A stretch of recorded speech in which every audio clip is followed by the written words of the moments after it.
રાજ્યમાં વર્ષનો પહેલો પૂર પૂર્વોત્તર ભારતના પવિત્રા અભયારણ્યમાં હાથીઓ અને અન્ય વન્યજીવોને સુરક્ષિત સ્થળે ખસેડવામાં આવ્યા છે। આસામથી આ તસવીરો આવી રહી છે। તુપલંગ, હાચરા, પાગલાડુબા જેવા વન શિબિરોમાં ખાસ પેટ્રોલિંગ શરૂ કરાયું છે। વન્યજીવોના રક્ષણ માટે વિભાગે વિશેષ પગલાઓ લીધા છે અને શિકારીઓ સામે સખત પગલાં પણ ભરવામાં આવશે।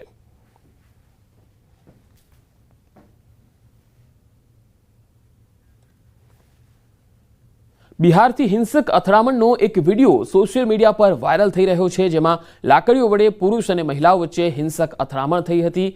નવાદા જિલ્લાની બડસૈની ગામમાં જમીન વિવાદે પારિવારિક હિંસાનું સ્વરૂપ લીધું હતું। ભૂષણસિંહ નામના શખ્સે તેના 6 સહયોગીઓ સાથે મળીને તેના ભાઈ, પત્ની અને પુત્રી પર લાકડીઓ વડે હુમલો કર્યો। પીડિત ભૃગુસિંહના મતે આ વિવાદ લગભગ 5 ડેસિમલ જમીનનો છે। હુમલો કરનાર ભૂષણસિંહે વિવાદિત જમીન પર ઘર બનાવ્યું અને હવે તેઓ ભૃગુસિંહને તેમની જમીનમાંથી રસ્તો આપવા માંગ કરી રહ્યા છે। હવે પીડિતાના પરિવારે સોશિયલ મીડિયા દ્વારા પોલીસને ન્યાયની અપીલ કરી છે।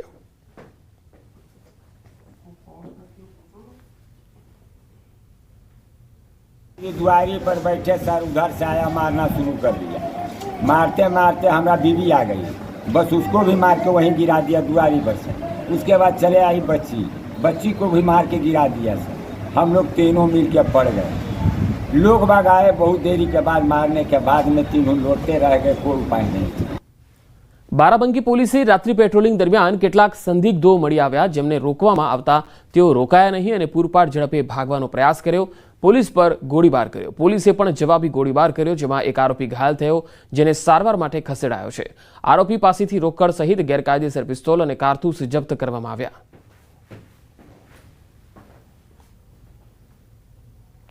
एक वांछित अभियुक्त की गिरफ्तारी का प्रयास किया गया, जिसमें उस वांछित अभियुक्त जिसका नाम फैयाज, उसकी शिनाख्त हुई है फैयाज के रूप में, और ये बहराइच का रहने वाला है।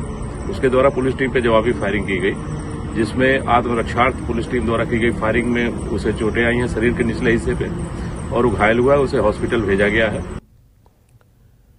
બોટાદ એસઓજી દ્વારા દેશી બનાવટના હથિયાર સાથે 2 વ્યક્તિને પકડી પાડવામાં આવ્યા। પોલીસની તપાસમાં નાનજી ઉર્ફે ગગુએ કબૂલાત કરતા અન્ય એક દેશી બનાવટનું હથિયાર તેની પાસેથી મળી આવ્યું। બોટાદ એસઓજી દેશી બનાવટ સાથે 2 વ્યક્તિને ઝડપી રિમાન્ડ મેળવવાની સાથે આગળની કાર્યવાહી હાથ ધરી। બંને વ્યક્તિ હથિયાર ક્યાંથી અને કોની પાસેથી લાવતા તેને લઈને હાલ પોલીસ દ્વારા તપાસ થઈ રહી છે। ઝડપાયેલ બંને વ્યક્તિ અગાઉ મારામારી અને પ્રોહિબિશનના ગુનામાં ઝડપાયેલા છે।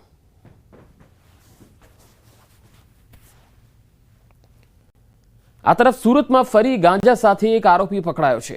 No drugs in Surat city અંતર્ગત કાર્યવાહી થઈ। ઈચ્છાપુર પોલીસે બાતમીના આધારે દરોડા પાડ્યા। 40,000નો ગાંજો શોધી કાઢવામાં સફળતા મળી। દરોડા પાડી 4.04 કિલોગ્રામ ગાંજો જપ્ત કરાયો। આરોપી રામજી બેનબંસીની ગાંજા સાથે ધરપકડ કરાઈ। 50,400ની મત્તાનો મુદ્દામાલ જપ્ત કરાયો। તેઓને મળેલી બાતમીના આધારે મોરા ખાતે આવેલ તપોવન સોસાયટીના પ્લોટ નંબર 281 રૂમ નંબર 15માં રેડ કરતા એક આરોપી મળી આવેલ હતો, જે આરોપીનું નામ રામજી કમલેશ છે અને જે મૂળે મહારાષ્ટ્રનો રહેવાસી છે, જેમની પાસેથી 4 કિલો અને 4 ગ્રામ જેટલા વજનનો માદક પદાર્થ ગાંજો મળી આવેલ હતો, કે જેની કુલ કિંમત 40,400 થાય છે। આ સાથે મળીને કુલ 50,400ની કિંમતનો મુદ્દામાલ અત્રેની ઈચ્છાપુર પોલીસ સ્ટેશન તેમજ ઝોન 6 એલસીબીએ પકડી પાડેલ છે। પોરબંદર દરિયા કિનારેથી બિનવારસી ડ્રગ્સ મળ્યું। ઓડદર નજીક દરિયાકાંઠેથી ચરસના 2 પેકેટ મળ્યા। આ ઘટનાને લઈને પોલીસે વધુ તપાસ હાથ ધરી છે। ચરસના 2 પેકેટ મળતા હાલ તપાસ ચાલી રહી છે। વારંવાર દરિયા કિનારેથી ડ્રગ્સ મળી આવવાના જે બનાવો છે વધી રહ્યા છે।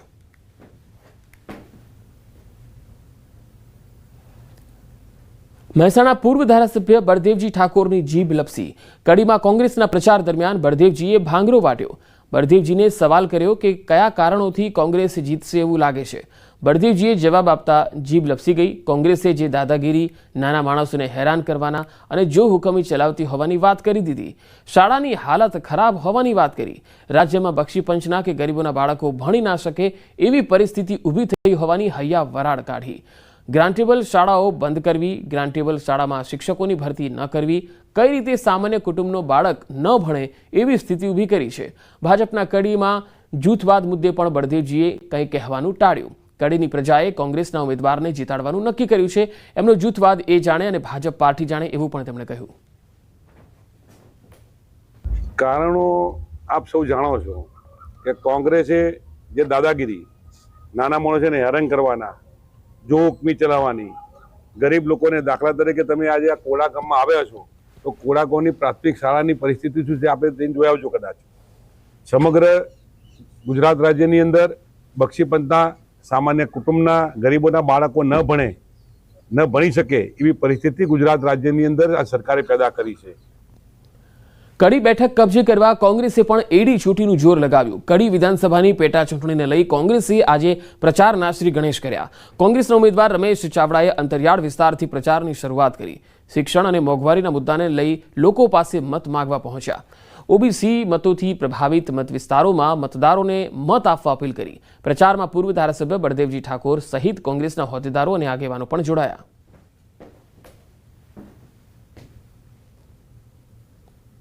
આજે અમે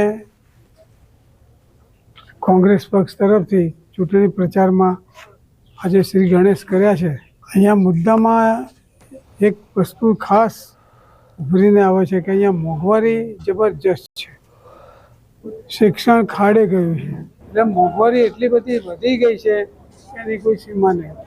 એટલે અમે લાગે છે કે આમાં અમે લોકો સક્સેસફુલ થશું અને લોકો જે પબ્લિક જે થાકી ગઈ છે એ લોકો અમને જંગી મતોથી જીતાડે. કોંગ્રેસના ઉમેદવાર તરીકે રમેશભાઈ ચાવડાને લઈ અને ગામડે ગામડે આજે પ્રચારના શ્રી ગણેશ કર્યા છે.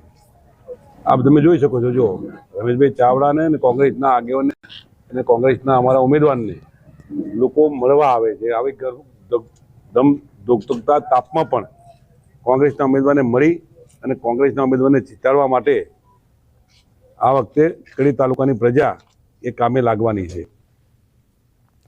તો કડી વિધાનસભાની પેટા ચૂંટણીનું ચિત્ર સ્પષ્ટ થઈ ચૂકેલું છે.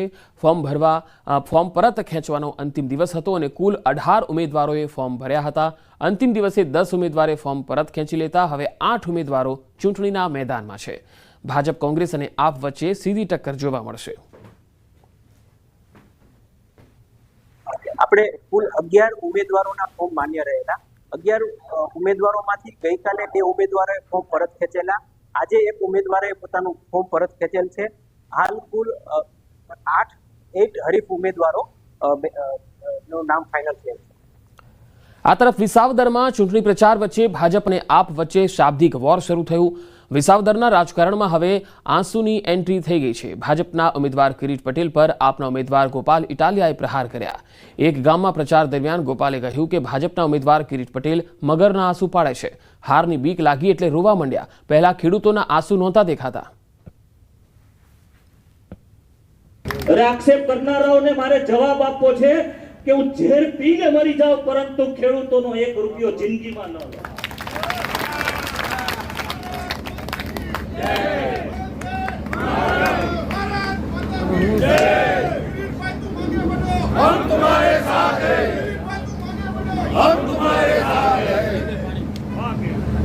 આવા છેતરપિંડી કરનારા લોકો